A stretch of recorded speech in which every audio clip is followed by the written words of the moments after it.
Students, good evening. Sir, hello.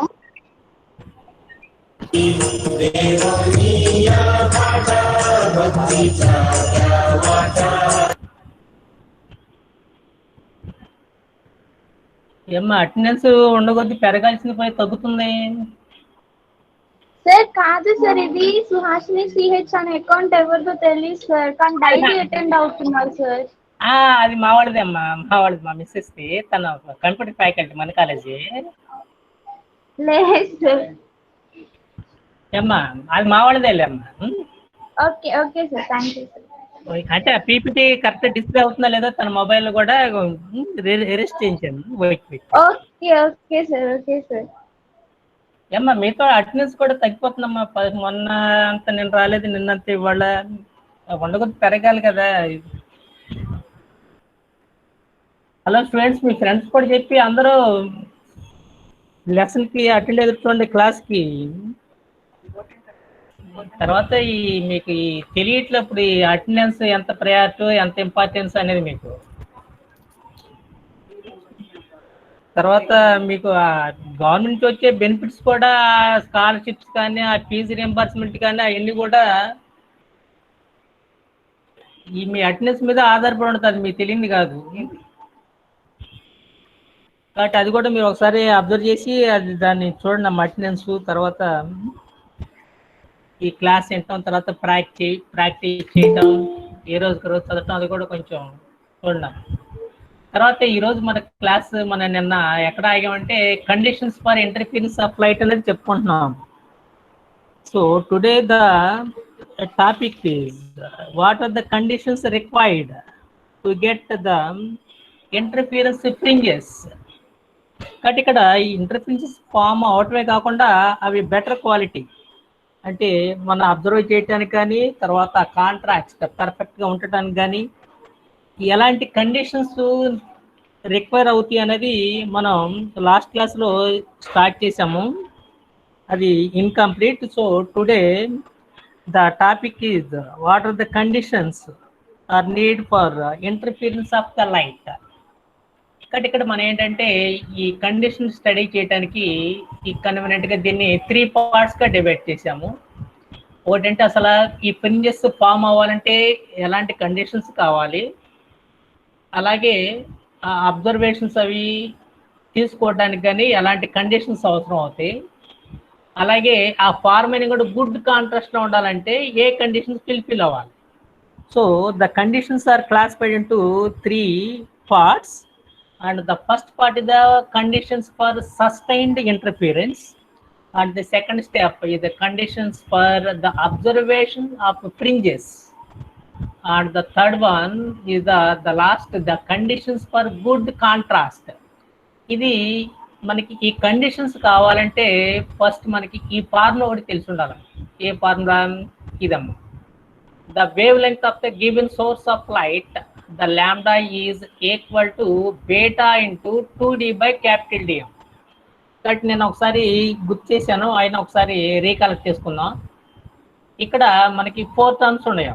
Lambda ఒకటి, బేటా ఒకటి, 2d అనే టర్మ్ ఒకటి, క్యాపిటల్ డి ఒకటి. 2 ఇంటూ స్మాల్ డి అనేది ఒక టర్ము, క్యాపిటల్ డి అనేది ఒకటి, లాంబ్డా ఒకటి, బేటా ఒకటి. ఇక్కడ లాంబ్డా అంటే మనకు తెలిసినది ఏంటిది?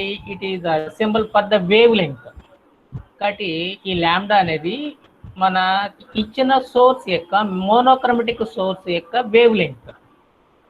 బేటా అంటే ఫ్రింజ్ విడ్త్. ఈ ఫ్రింజ్ విడ్త్ అనేది మనకు తెలిసినది ఏంటిది? It is the distance between two successive bright or two successive dark fringes అన్నాగా. అలాగే 2d అంటే it is the distance between 2 coherent sources S1 and S2. S1, S2 అనే 2 సోర్సులు అనుకున్నట్లయితే వాటి మధ్య ఉండే గ్యాప్ అనేది 2d అవుతుంది. మరి క్యాపిటల్ డి అనేది ఏంటిది? It is the distance of the screen.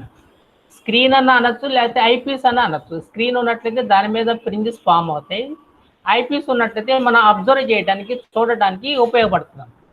కాబట్టి ఈ స్క్రీన్ డిస్టెన్స్ ఎక్కడి నుంచి?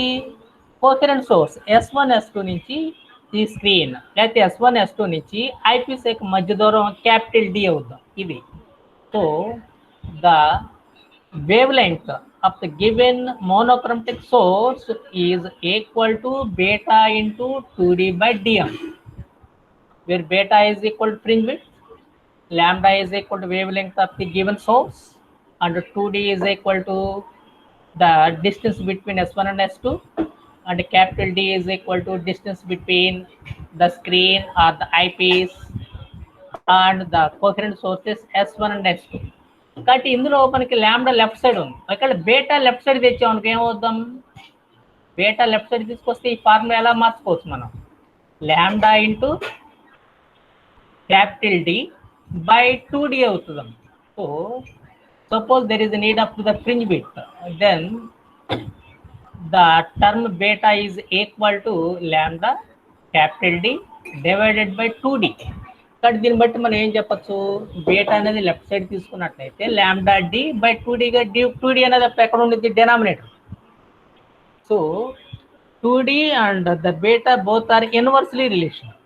అంటే 2d వాల్యూ డెనామినేటర్ వాల్యూ తక్కువగా ఉంటే వచ్చే వాల్యూ ఎక్కువగా ఉంటుంది. కాబట్టి 2d ఎంత తక్కువగా ఉంటే ఫ్రింజ్ విడ్త్ అంత ఎక్కువగా ఉంటుంది. అంటే ఏంటి, బ్రైట్కి కానీ లేకపోతే డార్క్ మధ్య కానీ గ్యాప్ అంత ఎక్కువగా ఉంటుంది. ఫ్రింజ్ విడ్త్ ఎప్పుడైతే ఎక్కువగా ఉందో ఆ ఫ్రింజెస్ అనేవి మనకి చక్కగా క్లియర్గా కనబడతాయి, అబ్జర్వ్ చేయడానికి ఈలుగా ఉండిద్ది. కాబట్టి 2d ఎంత తక్కువగా ఉంటే బేటా వాల్యూ అంత ఎక్కువగా ఉంటుంది. అలాగే బేటా అంటే ఏంటి, ల్యాండా డి బై 2d కదా. కాబట్టి డి ఎక్కడ ఉంది, న్యూమరేటర్ ఉంది. కాబట్టి డి వాల్యూ ఎంత ఎక్కువగా ఉంటే క్యాపిటల్ డి, బేటా వాల్యూ కూడా అంత ఎక్కువగా ఉంటుంది. So from this formula we can say that the fringe width beta is depends upon 3 factors: the given source wavelength and capital D and 2d. కానీ ఇక్కడ మనకి బేటా అనేది ఏ ఫ్యాక్టర్స్ మీద అవసరం అవుతుంది ఇక్కడ ఎక్స్ప్లెయిన్ చేయాలంటే 2d మీద క్యాపిటల్ డి. కాబట్టి బేటా వాల్యూ ఎక్కువగా ఉండాలంటే క్యాపిటల్ డి ఎక్కువగా ఉండాలి, 2d తక్కువగా ఉండాలి. So as the distance between two coherent sources decreases, the fringe width beta increases. In the same way, as the value of d increase, beta also increase. ఇది మనకి కావాల్సిందన్నమాట. ఈ points గుర్తుంటే ఈ conditions అనేవి ఈజీగా అర్థం అవుతుంది. కాబట్టి ఇక్కడ ఈ ఫిగర్ని బట్టి చూడండి, S1 S2 మధ్య దూరం అంటే ఏమన్నాం, 2d అనాలి. అలాగే S1 S2కి ఏబికి మధ్య దూరాన్ని ఏమనాలి, క్యాపిటల్ డి అనాలి. ఇది గుర్తుపెట్టుకున్నాం. అంటే క్యాపిటల్ డి ఎక్కువగా ఉంటే, ఈ గ్యాప్ ఎక్కువగా ఉంటే బేటా కూడా ఎక్కువ ఉంటుంది. ఈ S1 S2 మధ్య ఎంత తక్కువగా ఉంటే, అంటే 2d వాల్యూ ఎంత తక్కువగా ఉంటే బేటా వాల్యూ అంత ఎక్కువగా ఉంటుంది. కాబట్టి మనకి ఎప్పుడు కూడా ఫ్రింజ్ విడ్త్ అనేది ఎక్కువగా ఉంటే మనకి ఫ్రింజెస్ అనేవి క్లియర్గా అబ్జర్వ్ చేయడానికి కన్వీనియంట్గా ఉంటాయి. కాబట్టి చూడండి, first conditions, the first part for the conditions of interference, the two sources should be coherent అన్నాం. కాబట్టి అసలు ఇంటర్ఫియరెన్స్ ఫ్రింజెస్ రావాలంటే, ఇంటర్ఫియరెన్స్ ఫినామినా రావాలి అంటే మనకి 2 కోహరెంట్ సోర్స్ అయి ఉండాలి. 2 కోహరెంట్ సోర్స్ అంటే తెలుసుగా, same wave length, same amplitude, 0 phase difference or the constant phase difference between the two sources is called the coherence, the phenomena, and the sources are called the two sources are said to be in coherent అని చెప్పేసి అంటామని చెప్పి అనుకున్నాక, కాబట్టి ఆ coherent source అయి ఉండాలి. అలాగే both are emits the waves with same wave length and same time period. కాబట్టి ఇక్కడ ఏంటంటే మనకి సేమ్ టైం పీరియడ్ లేకపోతే ఒకే పాయింట్ దగ్గర మనకి ఫ్రింజెస్ ఎప్పుడు క్లియర్గా కనబడతాయి, ఎప్పుడు ఇంటర్ఫరెన్స్ ఫినామినా జరుగుతుంది అనుకుంటాం, ఒక పాయింట్ దగ్గర బ్రైట్ ఉండాలి, నెక్స్ట్ పాయింట్ దగ్గర డార్క్ ఉండాలి. అంటే కన్స్ట్రక్టివ్ ఇంటర్ఫియరెన్స్, నెక్స్ట్ డెస్ట్రక్టివ్. ఒకసారి maximum intensity, next point minimum intensity, next మళ్ళీ మ్యాక్సిమం. ఈ విధంగా పర్మనెంట్గా ఒక పాయింట్ దగ్గర మ్యాక్సిమం ఉంటే అక్కడ మ్యాక్సిమం ఉండాలి, ఇంకో చోట మినిమం ఉంటే అక్కడ మినిమం ఉండాలి. అంతే ఒకే పాయింట్ దగ్గర ఆల్టర్నేట్గా ఒకసారి మ్యాక్సిమం, అదే పాయింట్ దగ్గర మళ్ళీ మినిమం ఉన్నట్లయితే మనకి ఫ్రింజెస్ అనేవి అబ్జర్వ్ చేయలేము, ఫామ్ ఇంటర్ఫరెన్స్ ఫ్రింజెస్ అనే ఫామ్ కావు. కాబట్టి ఆ వేవ్స్ యొక్క టైం పీరియడ్ ఎలా ఉండాలి, సేమ్గా ఉండాలి. అలాగే ఫేజ్ డిఫరెన్స్ కూడా ఎలా ఉండాలి, 0 అన్నా ఉండాలి, లేకపోతే కాన్స్టెంట్గా ఉండాలి. ఎందుకని, మనకి రిజల్టెంట్ ఇంటెన్సిటీ అంటే ఫార్మ్ ఏంటి, a1 square plus a2 square plus 2a1 a2 cos 5. ఇక్కడ 5 అంటే ఏంటి? The phase difference between two waves. కాబట్టి 5 వాల్యూ కూడా కాన్స్టెంట్ గా ఉండాలి, లేకపోతే 0 అన్నా ఉండాలి. ఆ 5 వాల్యూ చేంజ్ అయినట్లయితే ఇంటెన్సిటీ కూడా చేంజ్ అయిపోతుంది. కాబట్టి ఫ్రింజెస్ అనేది మనం అబ్జర్వ్ చేయలేము. So for sustain the interference, the required conditions are the two sources should be the coherent, and the second, both are the waves having the same wavelength and the same time period అని చెప్పచ్చు. అలాగే for observations of the fringes, కాబట్టి ఈ fringes observe చేయాలంటే conditions ఏమి ఉండాలి? Fringe width ఎక్కువగా ఉండాలి. ఫ్రింజ్ విడ్త్ ఎక్కువగా ఉంటే మనకి ఆ ఫ్రింజెస్ అనేది అబ్జర్వ్ చేయొచ్చు. ఆ ఫ్రింజ్ విడ్త్ తక్కువగా ఉందనుకో, అప్పుడు ఏమవుతుంది? Due to the limited resolving power of the I, the fringes will not be separately visible. కాబట్టి ఈ ఫ్రింజెస్ అనేవి బాగా దగ్గరగా ఉన్నాయి అనుకోండి, అప్పుడు ఏంటి? మనకి ఐకి రిజాల్వింగ్ పవర్ అనేది ఒక లిమిటెడ్ వాల్యూ ఉండింది, దానికన్నా తక్కువగా ఉంటే యూనిఫామ్ గానే మనకు కనబడుతుంది. ఫ్రింజెస్ బాగా దగ్గరగా ఉంటే వాటిని డిస్టింగ్విష్ చేయలేదు మన naked eye, due to the limited resolving power of the eye. అందువల్ల ఏంటంటే ఎప్పుడు కూడా ఫ్రింజెస్ మధ్య గ్యాప్ ఎక్కువగా ఉంటే మనకి ఫ్రింజెస్ అనేవి క్లియర్గా కనపడతాయి. కాబట్టి ఆ ఫ్రింజెస్ మధ్య గ్యాప్ ఎక్కువ ఉంటే దాని అర్థం ఏంటి? ఫ్రింజ్ విడ్త్ ఎక్కువగా ఉండాలి. ఫ్రింజ్ విడ్త్ ఎక్కువగా ఉండాలంటే మనం ఇప్పుడే చెప్పుకున్నాం ఏంటిది? Beta is equal to lambda into capital D by 2d అని. కాబట్టి 2d వాల్యూ ఎంత తక్కువగా ఉంటే ఫ్రింజ్ విడ్త్ అంత ఎక్కువగా ఉంటుంది. కాబట్టి 2d తక్కువగా ఉండాలి. 2d అంటే తెలుసుకే it is the distance between S1 and S2. So for better observation of the fringes there is a need of the large fringe width. So for the large fringe width, the first condition required is the 2d should be small. కాబట్టి ఈ 2d value తక్కువగా ఉండాలి. ఈ 2d value ఎంత తక్కువగా ఉంటే బేటా value అంత ఎక్కువగా ఉంటుంది. కాబట్టి 2d తక్కువ ఉండాలనేది ఫస్ట్ కండిషన్లో చెప్పుకోవచ్చు. అలాగే బేటా వాల్యూ ఎక్కువ ఉండాలంటే it depends upon the second factor capital D అన్నాగా. క్యాపిటల్ డి అంటే మనకు తెలుసు ఏంటిది? It the distance between screen or eyepiece and the coherent sources S1 and S2 అనుకున్నాగా. కాబట్టి క్యాపిటల్ డి ఎంత ఎక్కువగా ఉంటే బేటా వాల్యూ కూడా అంత ఎక్కువగా ఉంటుంది. ఇది సెకండ్ కండిషన్ చెప్పుకోవచ్చు. So 2d should be small and capital D should be large. అలాగే ఈ ఫ్రింజెస్ అనేవి బ్రైట్ డార్క్ కాబట్టి మనకి బ్యాక్గ్రౌండ్ ఎలా ఉండాలి? డార్క్గా ఉండాలి. కాబట్టి ఆ బ్యాక్గ్రౌండ్ డార్క్గా ఉండడానికి మనం ఏం చేస్తాము? ఈ సిస్టమ్, ఈ లెన్స్ సిస్టమ్ కింద మనం ఈ ఇంటర్ఫరెన్స్ ఫ్రింజెస్ అబ్జర్వ్ చేయాలంటే ల్యాబ్లో కింద కార్బన్ పేపర్ కానీ ఏదైనా బ్లాక్ షీట్ అనేది మనం ఏం చేస్తాము. అందువల్ల so to maintain the background as the dark we use the carbon sheet or the black paper in the laboratory interference experiments like the Newton's rings, Wedge method, etc. కాబట్టి మనం ల్యాబ్లో చేసే ఇంటర్ఫీరెన్స్కి సంబంధించిన ఎక్స్పెరిమెంట్లకి బ్యాక్గ్రౌండ్ డార్క్ ఉండటానికి మనం చేసే మనకి సిలబస్లో ఉన్న ఈ న్యూటన్స్ రింగ్స్ కానీ వెడ్జ్ మెథడ్ కానీ అలాంటి ఫ్రింజెస్ అబ్జర్వ్ చేయాలంటే అక్కడ మనం ఈ కార్బన్ పేపర్ కానీ లేకపోతే బ్లాక్ షీట్ కానీ మనం యూజ్ చేస్తూ ఉంటాం. కాబట్టి మనకి ఈ observation of fringes the conditions అనేవి ఇక్కడ 3 పాయింట్స్లో మెన్షన్ చేసాం. అందులో ఏంటి? 2d should be small, capital D should be large and the background maintained as the dark అనేది చెప్పుకోవచ్చు. అలాగే next for the good contrast. కాబట్టి ఇక్కడ మనకి ఈ 3 పాయింట్స్ చూపించాము. ఇక్కడ the amplitudes of interfering waves should be equal or nearly equal. Equal అయినట్లయితే మనకి fringes maximum intensity, minimum intensity అనేది ఆ డిఫరెన్స్ అనేది ఎక్కువగా ఉంటుంది. కాబట్టి మనకి ఆ కాంట్రాస్ట్ అనేది పర్ఫెక్ట్గా ఉండిద్ది. కాబట్టి ఇక్కడ మనకి suppose the phase difference between the 2 waves 0 అన్నాం అనుకో, అప్పుడు resultant intensity at maximum points ఏం చెప్పాము? I directly proportional to A1 plus A2 whole square అన్నాం కదా. ఇక్కడ A1 is equal to A2, కాబట్టి 2 ఈక్వల్. అప్పుడు ఇంటెన్సిటీ ఏమవుతుంది? A1 plus A2 whole square అవుతుంది. అలా మినిమం ఇంటెన్సిటీ ఏమవుతుంది? I proportional to A1 minus A2 whole square అవుతుంది. A1 minus A2 whole square అనేది for the destructive interference for the dark fringes. Both are equal అంటే A1 is equal to A2. కాబట్టి A1 minus A2 ఏమవుద్ది? 0.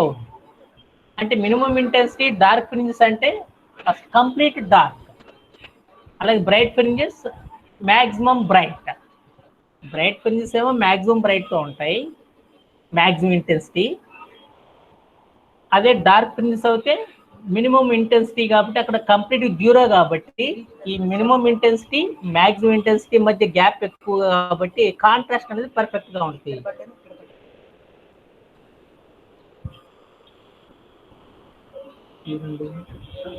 ఇది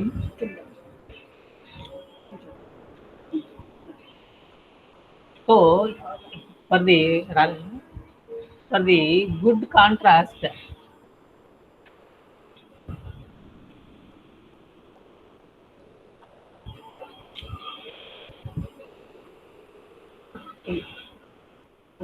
so for the good contrast, both the amplitudes of the two coherent source should be equal అయినట్లయితే there is the large difference between the intensities at bright and dark fringes అనేది large కాబట్టి మనకి contrast అనేది perfect గా ఉంటుంది. అలాగే second point ఏం చెప్పొచ్చు, the sources must B narrow. కాబట్టి ఇక్కడ మనకి ఈ S1 S2 అని చూపించాం కదా, అవన్నీ కూడా ఎలా ఉండాలి? నేరోగా ఉండాలి. నేరోగా ఉన్నట్లయితే మనకు వచ్చే ఆ వేవ్ ఫ్రంట్ కూడా తక్కువగా ఉంటుంది. కాబట్టి మనకి ఈ S1 నుంచి వచ్చే వేవ్ ఫ్రంట్ మీద పాయింట్స్, S2 ద్వారా వచ్చే వేవ్స్ బోత్ ఆర్ ఇంటర్ఫియర్ అవుతాయి. అట్లా కాకుండా నేరో కాకుండా వైడ్గా ఉన్నట్లయితే ఆ స్లిట్ అనేది ఒకే వేవ్ ఫ్రంట్ మీద ఉండే different points and they are acting as the secondary sources, and these secondary sources are interfere, and again there is the fringes are obtained, so there is chance the contrast is the poor. But ఆ విధంగా మనకి ఒకే wave front మీద ఉండే points వల్ల వచ్చే waves interfere అవ్వకుండా ఉండాలంటే ఆ సోర్సెస్ ఎలా ఉండాలి? నేరోగా ఉండాలి. And the last point for the good contrast, the two sources must be monochromatic. Mono అంటే తెలిసిందే, సింగిల్ వేవ్ లెంగ్త్ అయి ఉండాలి. సింగిల్ వేవ్ లెంగ్త్ అంటే single colour, because the colour of the light is depends upon the wave length అనుకున్నాం. కాబట్టి ఇక్కడ మనకి తెలుసు వైట్ కలర్ అయినట్లయితే లైట్ అనేది సోర్స్ అనేది మనకి వైట్ అంటే it is the combination of 7 colours VIBGYOR అనుకుంటాం కదా. కాబట్టి మళ్ళీ ఏమవుతుందంటే ఈ విబ్జిఆర్లో ఉండే 7 కలర్స్ స్ప్లిట్ అయిపోయి వాటికి సంబంధించిన 7 కలర్డ్ ఫ్రింజెస్ అనేవి ఫామ్ అవుతాయి. కలర్డ్ ఫ్రింజెస్ అనేవి వస్తాయి. ఎందుకంటే ఈ 7 కలర్ ప్రతి కలరు మళ్ళీ ఇంకో కలర్ S2 నుంచి వచ్చే, మళ్ళీ S1 నుంచి వచ్చే ఒక వేవ్, S2 నుంచి ఒక వేవ్, వాటికి సంబంధించిన సేమ్ కలర్స్ అన్ని మళ్ళీ ఓవర్లాప్ అవటం వల్ల, ఇంటర్ఫియర్ అవటం వల్ల ఆ కలర్స్ సంబంధించిన కలర్డ్ ఇంటర్ఫిరెన్స్ ఫ్రింజెస్ అనేవి వస్తాయి. మనకి ఫ్రింజ్ విడ్త్ అంటే తెలుసుగా, ఫార్ములా ఏంటి? Beta is equal to lambda into capital D by 2D కదా. Different colours having different wavelengths, కాబట్టి డిఫరెంట్ ఫ్రింజెస్, డిఫరెంట్ కలర్డ్ ఫ్రింజెస్కి బేటాలు కూడా, ఫ్రింజ్ విడ్త్లు కూడా ఎలా ఉంటాయి? డిఫరెంట్గా ఉంటాయి. కాబట్టి different width of the coloured fringes are obtained when the source is the white instead of the monochromatic. కాబట్టి మోనోక్రోమాటిక్ సోర్స్ ప్లేస్లో వైట్ సోర్స్ కానీ ఉన్నట్లయితే వచ్చే ఫ్రింజెస్ ఎలా ఉంటాయంటే unequal width of the coloured fringes అనేవి వచ్చి ఒకే రీజన్లో మళ్ళీ అవి ఓవర్లాప్ అవటం వల్ల మళ్ళీ మనకి వైట్ లైట్లో ఫామ్ అవుతాయి. అందువల్ల కొన్ని లిమిటెడ్ ఫ్రింజెస్ మాత్రమే అబ్జర్వ్ చేయడానికి ఛాన్స్ ఉంటుంది. కాబట్టి ఆ సోర్స్ అనేది ఎలా ఉండాలి? It should be monochromatic. కాబట్టి ఈ విధంగా కొన్ని పాయింట్స్ అనేది మనం ఎక్స్ప్లెయిన్ చేయగలిగినట్లయితే it is one of the important short question in exams point of view. What are the conditions required to get interference fringes అనేది అంటే ఈ విధంగా రాయటానికి సరిపోతాం. కాబట్టి మనకి కండిషన్స్ ఏంటి? There are the 3 parts. Condition for sustain interference, so sources should be coherent, and two coherent sources emits the waves of the same wavelength and the same time period, and the conditions for the observations of fringes ఈ second step సరే మీరు గుర్తుపెట్టుకోవాల్సినది బేటా value ఎక్కువగా ఉండాలి. ఆ point గుర్తుపెట్టుకుంటే ఈ మీకు 3 points వచ్చేస్తాయి. ఫస్ట్ 2 పాయింట్స్ వస్తాయి. బేటా వాల్యూ ఎక్కువగా ఉండాలంటే ఎలా ఉండాలి? 2D తక్కువగా ఉండాలి, క్యాపిటల్ డి ఎక్కువగా ఉండాలి. So 2D should be small, capital D should be large. అలాగే మనకి ఈ ఫ్రింజెస్ అంటే లైట్ ప్రాక్టికల్స్ కాబట్టి ఇవన్నీ కూడా మనకి డార్క్ ప్రాక్టికల్స్ కాబట్టి ఇది బ్యాక్గ్రౌండ్ మనకి డార్క్గా ఉన్నట్లయితే ఫ్రింజెస్ అనేవి క్లియర్గా కనబడతాయి. కాబట్టి ఈ సెకండ్ పార్ట్కి వచ్చేసరికి 2D should be small, capital D should be large and background should be dark. అలాగే ఇక్కడ మనకి గుడ్ కాంట్రాస్ట్ అంటే ఫ్రింజెస్ అనేవి ఫామ్ అవుతాయి. ఆ ఫామ్ అయినవి పూర్ క్వాలిటీ కాకుండా గుడ్ కాంట్రాస్ట్లో ఉండాలంటే బ్రైట్ ఫ్రింజెస్ అనేది మ్యాక్సిమం ఇంటెన్సిటీతో ఉండాలి, డార్క్ ఫ్రింజెస్ అనేవి మినిమం ఇంటెన్సిటీతో ఉండాలి. So there is a large difference of intensity between the bright and dark fringes, then the contrast is the very good. అందువల్ల good కాంట్రాస్ట్కి మనకి maximum ఇంటెన్సిటీకి minimum ఇంటెన్సిటీకి difference ఎక్కువగా ఉండాలి. అందువల్ల అది ఎప్పుడు జరుగుద్ది? Both the light waves from the two sources S1 and S2 emits the waves with equal amplitudes. కాబట్టి అవి S1 S2 నుంచి వచ్చే వేవ్స్ యొక్క యాంప్లిట్యూడ్స్ రెండు సమానంగా ఉన్నట్లయితేనే మనకి మినిమం ఇంటెన్సిటీ ఏమంటే 0 వస్తుంది, మ్యాక్సిమం ఇంటెన్సిటీ అంటే బ్రైట్ ఫ్రింజెస్కి ఏమో ఇంటెన్సిటీ మ్యాక్సిమం అవుతుంది. కాబట్టి ఈక్వల్ యాంప్లిట్యూడ్స్ ఉండాలి. కాకపోతే అక్కడ చిన్న కండిషన్ అంటే ఈక్వల్ ఆర్ నియర్లీ ఈక్వల్ అన్నా.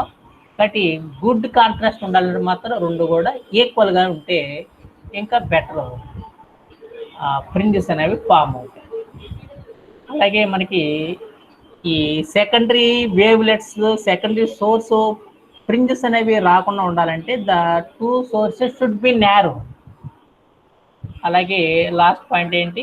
The two sources must be monochromatic. Monochromatic రాకపోయినట్లయితే వచ్చే ప్రాబ్లం ఏంటి?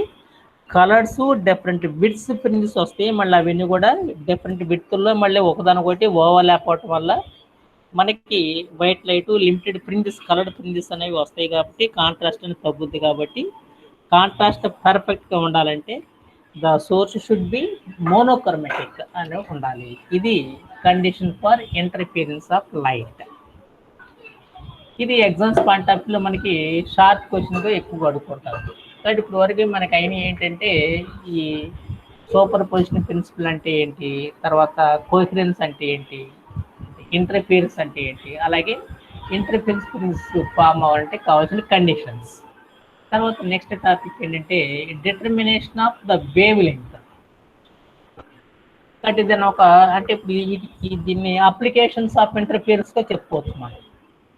కాబట్టి ఇంటర్ఫియరెన్స్ ఫెనామినా అప్లికేషన్ ఏంటంటే వేవ్ లెంగ్త్ కనుక్కోవచ్చు. ఆ వేవ్ లెంగ్త్ కనుక్కోవాలంటే మనకి ఈ ఫ్రెన్నెల్ అనే సైంటిస్ట్ పేరు మీదుగా అతను ఈ ప్రొసీజర్ కానీ ఈ ప్రిన్సిపల్ కానీ ఆయన ఇన్వెంట్ చేశాడు. కాబట్టి ఆయన పేరు మీద దీన్ని ఫ్రెన్నెల్స్ బైప్రిజం అన్నాం. కాబట్టి ఈ ఫ్రెన్నెల్స్ బైప్రిజం ఉపయోగించి ఇచ్చిన సోర్స్ యొక్క వేవ్ లెంగ్త్ ఎలా కనుక్కుంటాం అనేది మన topic. So the aim of this topic is to calculate the wavelength of the given source of light by using the phenomena of interference. కాబట్టి ఈ ఇంటర్ఫియరెన్స్ ఫినామినా ద్వారా ఇచ్చిన సోర్స్ అంటే ఏ source ఉండాలి? ఇక్కడ మోనోక్రమెటిక్ సోర్స్ అయి ఉండాలి. ఆ మోనోక్రమెటిక్ సోర్స్ యొక్క వేవ్ లెంగ్త్ ఎలా కనుక్కోవాలంటే ఫ్రెన్నెల్స్ బైప్రిజం. అంటే ఈ ఫ్రెన్నెల్స్ బైప్రిజం దీనికి కన్స్ట్రక్షన్, అలాగే ఈ ఇట్ ఈస్ ఎక్స్పెరిమెంటల్ మెథడ్. కాబట్టి ఎక్స్పెరిమెంటల్ మెథడ్ అంటే మనకు తెలిసినాయిగా, అందులో డిఫరెంట్ సెక్షన్స్ ఉంటాయి. ఆపరేటర్స్, ప్రిన్సిపల్, తర్వాత థియరీ, వర్కింగ్, లేకపోతే కన్స్ట్రక్షన్, డిస్క్రిప్టివ్ పార్ట్, ఇలా డిఫరెంట్ పార్ట్స్ ఉంటాయి. ప్రికాషన్స్, అడ్జస్ట్మెంట్స్, ఇవన్నీ కూడా 1 by 1 అనేది ఇక్కడ డిస్కస్ చేయొచ్చు. కాబట్టి ఇది ఎక్స్పెరిమెంటల్ మెథడ్ అన్నాం కాబట్టి ఇందులో ఆపరేటర్స్ అనేవి 2 ఉంటాయి. అందులో ఒకటి ఏంటంటే ఈ ఫ్రెన్నెల్స్ బైప్రిజం అన్నాము, దాన్ని ఏబిసి అంటాం. ఈ ట్రయాంగిల్ అనేది ఏంటిది? ఫ్రెన్నెల్స్ బైప్రిజం. అలాగే రెండోది ఏంటంటే second operators the optical bench. ఈ ఫిగర్ ఏలో చూపించాం. ఫిగర్ బిలో ఉండే ఈ ట్రయాంగిల్ పేరేమో ఫ్రెన్నెల్స్ బైప్రిజం. ఈ ఫిగర్ ఏలో ఉన్న ఈ ఆప్టికల్ బెంచ్ టేబుల్ లా ఉంది కదా, దీన్ని ఆప్టికల్ బెంచ్ అంటాము. ఈ విధంగా ఈ ఫ్రెనెల్స్ బైప్రిజం ద్వారా మనం వేవ్ లెంగ్త్ కనుక్కోవడానికి ఉపయోగించే ఈ ఎక్స్పెరిమెంటల్ మెథడ్లో ఉన్న మెయిన్ ఆపరేటర్స్ ఈ రెండు. ఏంటి ఒకటి Fresnel's biprism and the second one the optical bench. కాబట్టి ఫస్ట్ వాటి యొక్క ఉపయోగాలు ఏంటి, డిస్క్రిప్టివ్ పార్ట్ ఏంటి అనేది మన కన్స్ట్రక్షన్ పార్ట్గా మనం చెప్పుకోవచ్చు. కాబట్టి ఫస్ట్ ఈ ఫ్రెనెల్స్ బైప్రిజం తీసుకున్నట్లయితే దీన్ని ఎలా ఎక్స్ప్లెయిన్ చేయొచ్చు. మనం ఫస్ట్ అని చెప్పుకున్నాం ఏంటిది, కోహరెంట్ సోర్స్. అప్పుడు ఏంటంటే టూ డిఫరెంట్ సోర్స్ అనేవి ఎప్పుడు కూడా కోహరెంట్ సోర్స్ కాదన్నా. So two different sources are not at all working as the coherent sources. కాబట్టి ఎప్పుడు కూడా రెండు వేరు వేరు సోర్సులు కోహరెంట్ సోర్స్ మాత్రం కావు.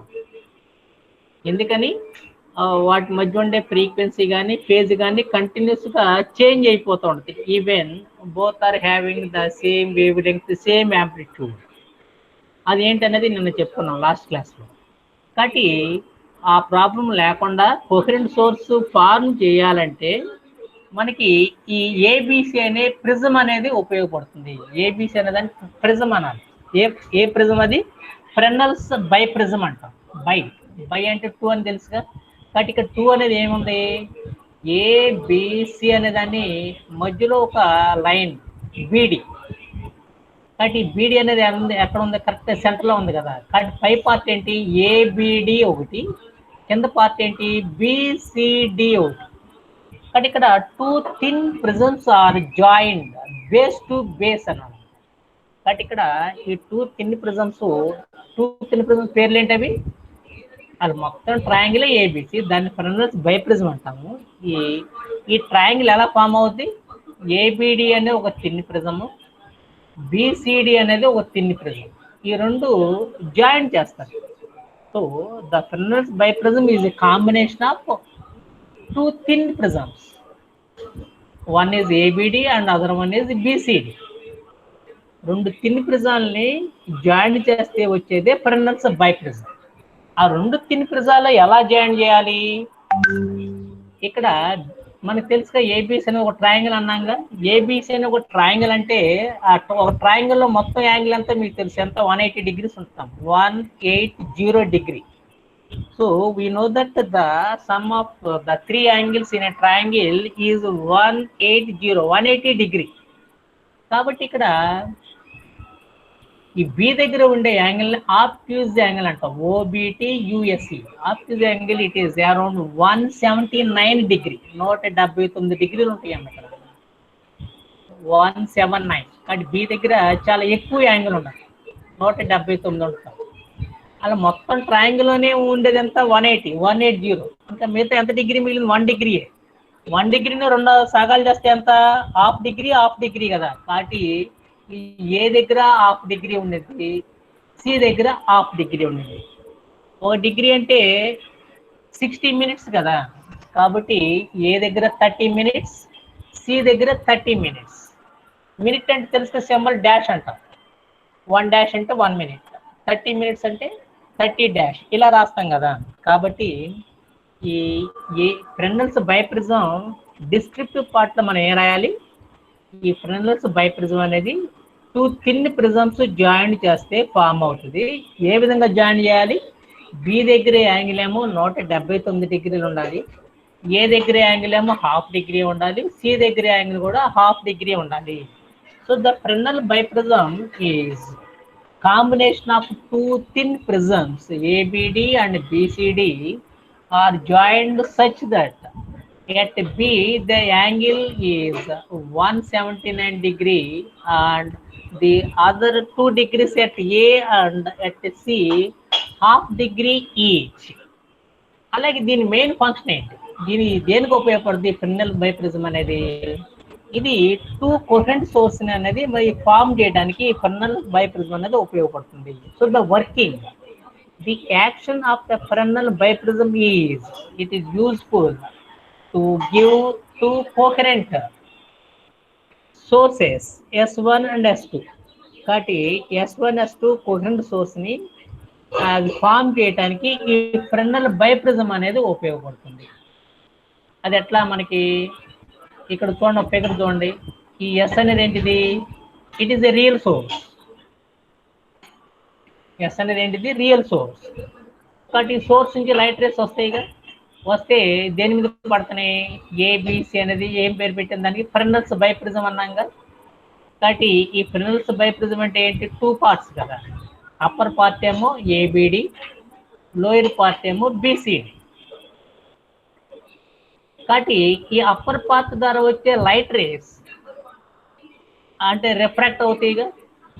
So the light rays which are refracted from the upper region of the Fresnel's biprism A B D appears just they starts from the point S1 instead of S.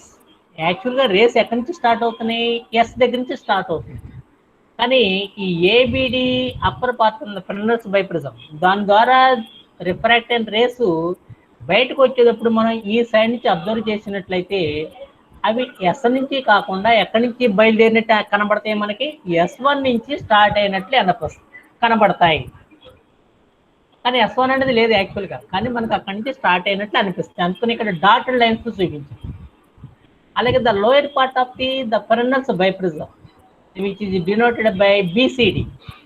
ఈ B C D ద్వారా రిఫ్రాక్టెడ్ అయ్యే rays ఎక్కడి నుంచి start అయినట్టు అనిపిస్తాయి? S2 నుంచి start అయినాయి అనిపిస్తాయి. కానీ యాక్చువల్గా ఎక్కడి నుంచి ఒరిజినల్ ఎక్కడి నుంచి స్టార్ట్ అయ్యింది? ఎస్ నుంచి స్టార్ట్ అయింది.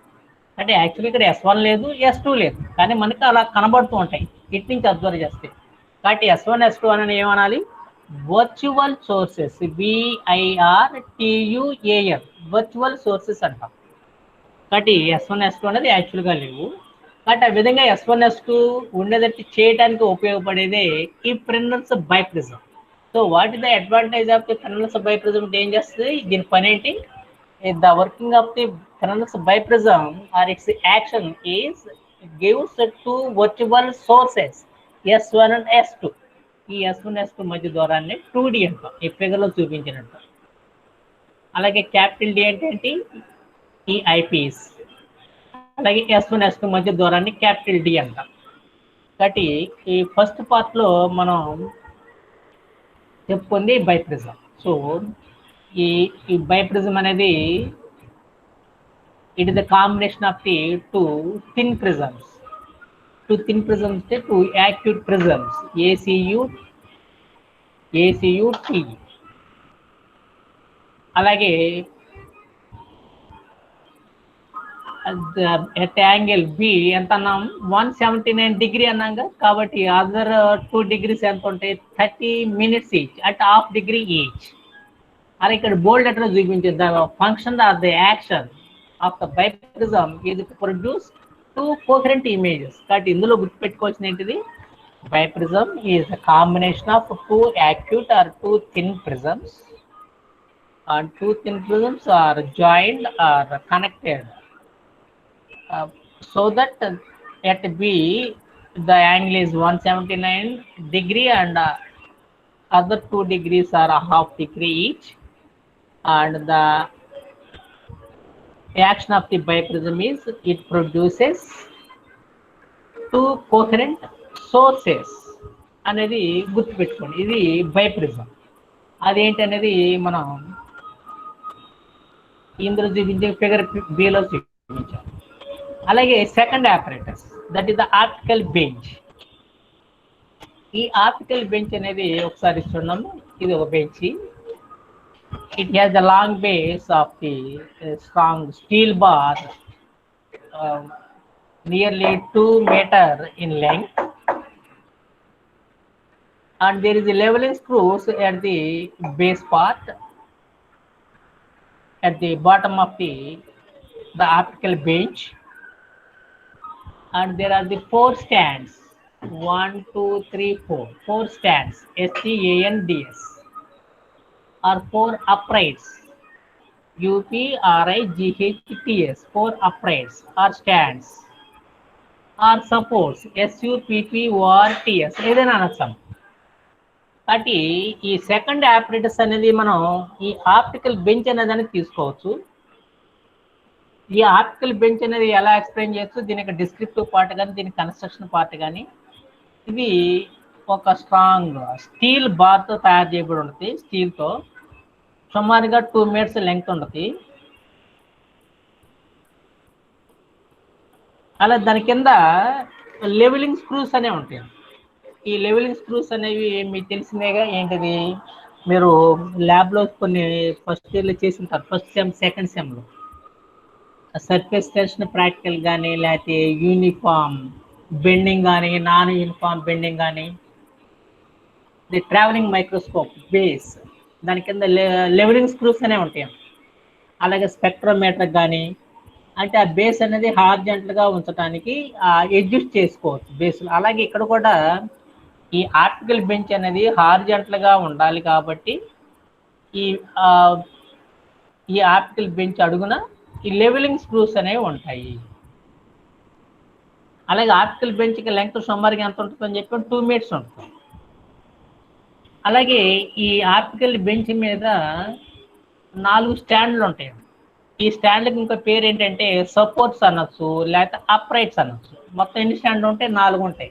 అదే మన ఫిగర్ ఏలో 1 2 3 4 అని చూపించాం. అలాగే ఈ స్టాండ్స్ అనేవి ఈ ఆప్టికల్ బెంచ్ మీద ఎక్కడ ఉన్నాయి అనేది తెలుసుకోవడానికి ఆప్టికల్ బెంచ్ ఎడ్జ్ మీద స్కేల్ కూడా మార్క్ చేయబడి ఉంది. So a scale is graduated or marked along the length of the optical bench at its edge. కాబట్టి ఈ ఆప్టికల్ బెంచ్ ఎడ్జ్ మీద ఓ స్కేల్ కూడా మార్క్ చేయబడి ఉంటుంది. ఆ స్కేల్ ఉపయోగించి ఈ స్టాండ్స్ ఏ పొజిషన్లో ఉన్నాయి, ఏ రీడింగ్ దగ్గర ఉన్నాయి అనేది మనం తెలుసుకుంటే అప్పుడు ఈ స్టాండ్స్ మధ్య ఎంత దూరం ఉందనేది మనం ఈజీగా వాటి పొజిషన్ తెలుసుకోవటానికి ఆ స్కేల్ అనేది ఉపయోగపడుతుంది. అలాగే ఈ ఫస్ట్ స్టాండ్ మీద ఏముంది? స్లిట్ అని రాసాం. కాబట్టి ఫస్ట్ స్టాండ్ మీద ఏం అమర్చుకోవాలి మనం? అడ్జస్టబుల్ స్లిట్ అనాలి. ఎందుకని మనం చెప్పుకున్నాక కండిషన్ ఫర్ ఇంటర్ఫిరెన్స్లో the source should be narrow అన్నాం. కాబట్టి ఆ స్లిట్ విత్ మార్చే విధంగా ఉండాలి. అడ్జస్టబుల్ స్లిట్ అనేది ఫస్ట్ స్టాండ్ మీద పెట్టాలి. అలాగే సెకండ్ స్టాండ్ మీద మరి మనకు ఉంది ఇక్కడ స్లిట్ అంటే it is nothing but source. ఎందుకంటే స్లిట్ ముందు సోర్స్ పెడతాం. The slit is illuminated with the given monochromatic source of light whose the wavelength is to be calculated. కాబట్టి ఏ సోర్స్ యొక్క వేవ్ లెంగ్త్ కనుక్కోవాలో అదే ఈ స్లిట్ ముందు ఉంచుతాము. కాబట్టి స్లిట్ అనేది సోర్స్లో యాక్ట్ చేస్తుంది. ఈ ఒక సోర్సే ఉండిద్ది స్లిట్. కాబట్టి మనకు 2 రావాలి కాబట్టి ఆ 2 వచ్చేది ఏదో ఉపయోగపడుతుంది బైప్రిజం. ఆ బైప్రిజం అనేది సెకండ్ స్టాండ్ మీద పెట్టాలి. అలాగే థర్డ్ స్టాండ్